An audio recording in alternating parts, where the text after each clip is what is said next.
ये हमें दे रहे हैं 200 का सामान और हमसे ये छीन ले रहे हैं 400-500 रुपए एक्स्ट्रा। और साथ ही साथ डीजल जो इनके परिवार में, खेती में, किसानी में, इनके जो ट्रैक्टर चलते हैं, साथ ही में जो इनका परिवार ट्रेवल करके जाता है, बच्चे स्कूल जाते हैं, जो लोग काम-काज पे जाते हैं, डीजल कल को 40 रुपए, 50 रुपए लीटर था।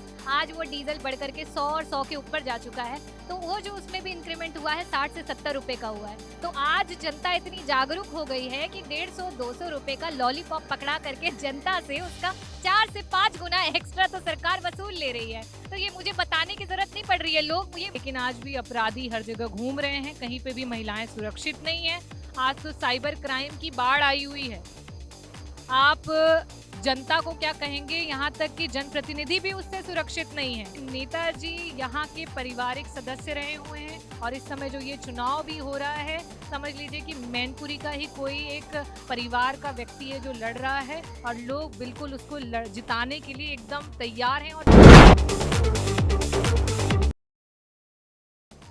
देश की सबसे बड़ी सदन में महिलाओं की आवाज उठाने वाली रागिनी सोनकर अब समाजवादी पार्टी की जो प्रत्याशी हैं डिम्पल यादव के लिए गांव-गांव जाकर के महिलाओं को कन्विंस कर रही हैं और उनसे वोट मांग रही हैं, उनसे अपील कर रही हैं। मेरे साथ में रागिनी सोनकर जी हैं। रागिनी सोनकर जी, सबसे पहला सवाल कि महिलाओं का क्या रिएक्शन मिल रहा है, आप डिम्पल यादव के लिए प्रचार कर रही हैं? सबसे पहले मैं न्यूज़ नाउ को बहुत बहुत धन्यवाद करूंगी कि आप लोग जिस तरीके से काम कर रहे हैं, निष्पक्ष होकर के प्रचार में हम लोगों को मदद कर रहे हैं, उसके लिए बहुत बहुत धन्यवाद। और जैसा कि आपने पूछा कि चुनाव में महिलाओं का, मैनपुरी की जो हमारी जनता है उसका क्या रिएक्शन है, क्या ओपिनियन है, तो वो आप लोगों को भी पता है और जनता को भी पता है। लेकिन फिर भी मैं अपने जो एक्सपीरियंस और अभी जो जितना मेरा टूर रहा है उसमें मैं ये बताना चाहूँगी कि बहुत अच्छा रिस्पॉन्स है। और मैन जो धरती है मैनपुरी की, वो नेताजी की माँ के रूप में रही हैं और नेताजी की कर्म भूमि है। और मैनपुरी में जितना विकास कार्य हुआ है सब नेताजी की देन है। और जहाँ भी जाओ, जिस कोने में भी जाओ, तो ये बात लोगों से सुनने को मिलती। और साथ ही साथ आज उस सीट से माननीय आदरणीय डिम्पल यादव जी प्रत्याशी हैं और जनता बहुत ही उत्साहित है और सभी वोट करने के लिए तत्पर हैं और 5 तारीख का इंतज़ार है सभी को। अच्छा, ये तो बात सही है कि आप प्रचार कर रही हैं, रिस्पॉन्स भी आपने बता दिया। ये बताइए, जो 5 किलो राशन है उसका कैसे आप मतलब डिसीजन ले पाएंगी ये लोग कि राशन मिल रहा है, क्योंकि एक बड़ा समूह अब उस आश्रित हो चुका है। उसका समझाते हुए योगी आदित्यनाथ भी आए थे यहाँ पर, 5 किलो राशन की बात कर रहे थे। देखिए, जनता अब बड़ी जागरूक हो गई है, समझदार हो गई है। अब तो मैं जहाँ जाती हूँ तो जनता उल्टा मुझे बताती है कहती है दीदी 5 किलो 10 किलो राशन आएगा 100 रुपए, 150 रुपए, 200 रुपए, ज्यादातर 300 रुपए का। और सिलेंडर पहले आ रहा था 400 रुपए का, अब आ रहा है 1100 और उससे भी महंगा। तो अंतर हो गया। ये हमें दे रहे हैं 200 का सामान और हमसे ये छीन ले रहे हैं 400-500 रुपए एक्स्ट्रा। और साथ ही साथ डीजल जो इनके परिवार में, खेती में, किसानी में, इनके जो ट्रैक्टर चलते हैं, साथ ही में जो इनका परिवार ट्रेवल करके जाता है, बच्चे स्कूल जाते हैं, जो लोग काम-काज पे जाते हैं, डीजल कल को 40 रुपए, 50 रुपए लीटर था। आज वो डीजल बढ़ कर के 100 और 100 के ऊपर जा चुका है। तो वो जो उसमें भी इंक्रीमेंट हुआ है 60 से 70 रुपए का हुआ है। तो आज जनता इतनी जागरूक हो गई है कि 150-200 रुपए का लॉलीपॉप पकड़ा करके जनता से उसका 4 से 5 गुना एक्स्ट्रा तो सरकार वसूल ले रही है। तो ये मुझे बताने की जरूरत नहीं पड़ रही है, लोग कहते थे कि आपकी सरकार थी तो महिलाओं के प्रति तमाम अपराध थे, अपराध बढ़ गए थे। अब किस तरह का देखने को मिल रहा है, क्योंकि मन से कहते हैं योगी आदित्यनाथ।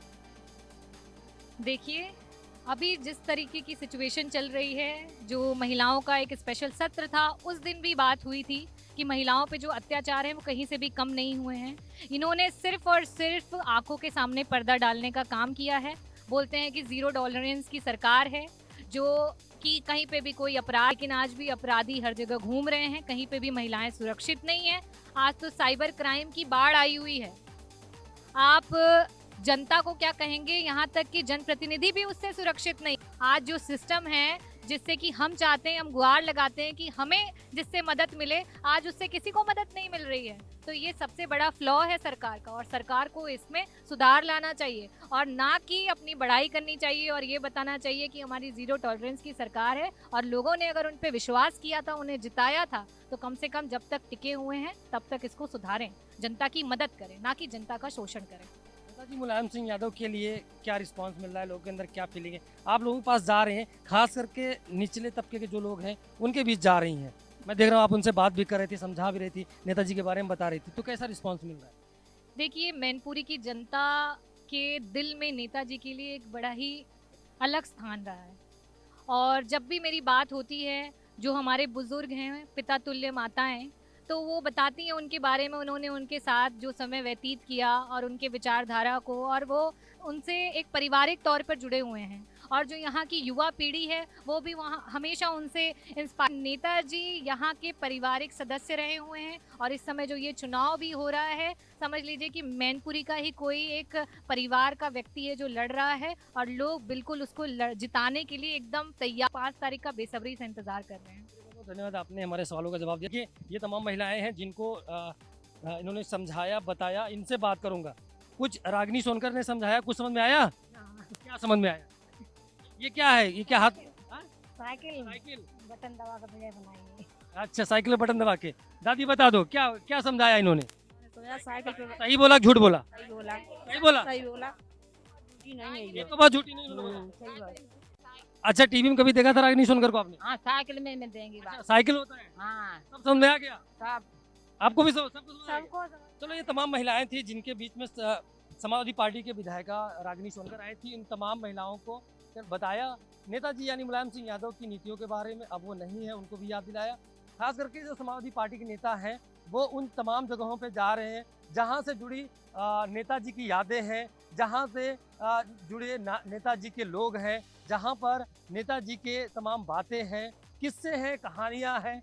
उन सब बातों को ये तमाम समाजवादी पार्टी के नेता याद कर रहे हैं और जो लोगों को याद भी दिला रहे हैं। अब देखने वाली बात होगी कि जब 8 तारीख को रिजल्ट आएगा, वो किसके पाले में होगा। वीडियो जर्नलिस्ट सूरज के साथ विनोद कुमार, न्यूज़ नाउ भारत।